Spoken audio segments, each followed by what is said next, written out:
नमस्कार, मी पंजाब दक्का. आज आहे 6 ऑक्टोबर 2025 आणि राज्यातल्या शेतकऱ्याला सांगू इच्छितो की मी म्हटलं होतं ना 7 तारखेपर्यंत पाऊस राहणार आहे 6 तर काय झालं, बरेच मेसेज असे येईल की एक चक्रीवादळ येणार आहे आणि ते महाराष्ट्रात खूप पाऊस पडणार आहे.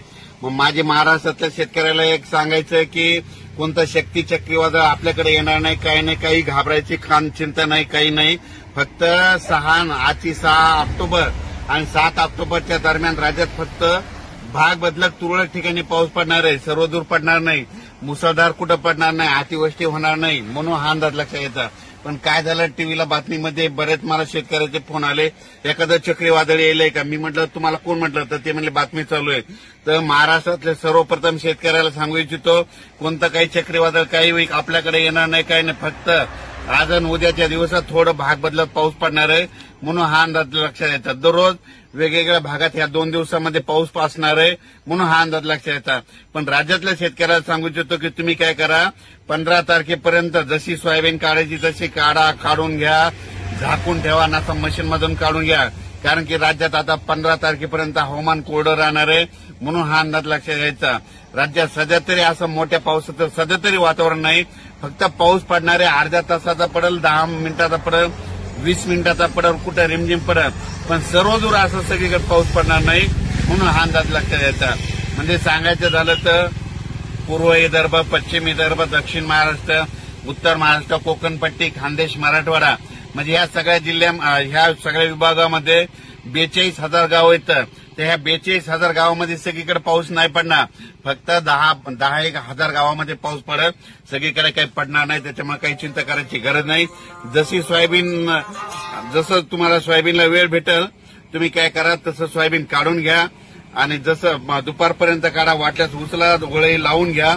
असं केल्याच्यानंतर तुमची सोयाबीन सुखरूप घरी येणार आहे. पण राज्यात मात्र खूप असा काही मोठा पाऊस पडणार नाही, म्हणून हा अंदाज सर्व शेतकऱ्यांनी लक्षात द्यायचा. 7 तारखेच्या नंतर हे पाऊस बंद झाल्याच्या नंतर 8, 9, 10 पासून राज्यात चांगली धुराळी धुके येणारे, जाळे धुई येणारे. जाळे धुई आले की लगेच शेतकऱ्यांनी स्वतःच समजून घ्यायचं की 12 दिवसाला पाऊस निघून जातो, म्हणून ही सगळ्यात महत्वाचा अंदाज सगळ्यांनी लक्षात द्यायचा. म्हणजे 8 तारखेपासून राज्यात धुराळी देखील येणार आहे, म्हणून हे लक्षात द्यायचं. विदर्भातल्या शेतकऱ्याला सांगू इच्छितो की 8 तारखेच्या नंतर तुम्ही काय सोयाबीन काढायचं काढून घ्या, कारण की 8 तारखेच्या नंतर तुमच्याकडे काही पाऊस येणार नाही. 8-9च्या दरम्यान फक्त नाशिककडं म्हणजे नाशिक कोकणपट्टीमध्ये तिकडं नाशिक, संगमनेर, जुन्नर त्या पट्ट्यामध्ये थोडाफार 8-9च्या दरम्यान तुरळक ठिकाणी पाऊस येणार आहे. पण विदर्भात माझा 8च्या नंतर परत मराठवाड्यात पाऊस काय येणार नाही, म्हणून परत सोयाबीन सोंगणी करण्याला काही हरकत नाही, म्हणून हा अंदाज लक्षात द्यायचा. 10च्या नंतर बऱ्याच ठिकाणचा राज्यातला पाऊस गेलेला दिसत. त्याच्यानंतर 13 तारखेला आणखीन राज्यातला बराच पाऊस निघून गेलेला दिसत. आणि 15 ऑक्टोबरला मात्र राज्यातला महाराष्ट्रातूनच पाऊस निघून जाणार आहे. द्राक्ष शेतकऱ्यासाठी आनंदाची बातमी. द्राक्ष शेतकऱ्याला सांगू इच्छितो की राज्यात मध्ये तुमच्या छाटण्या करायच्या असेल तर आता तुम्हाला एक सगळ्यात महत्वाचा अंदाज, 7 तारखेच्या नंतर महाराष्ट्रातल्या म्हणजे काही भागातला पाऊस निघून जाणार आहे. त्याच्यानंतर 10 ऑक्टोबरला काही भागातला निघून जाणार आहे आणि 13 ऑक्टोबरला जवळपास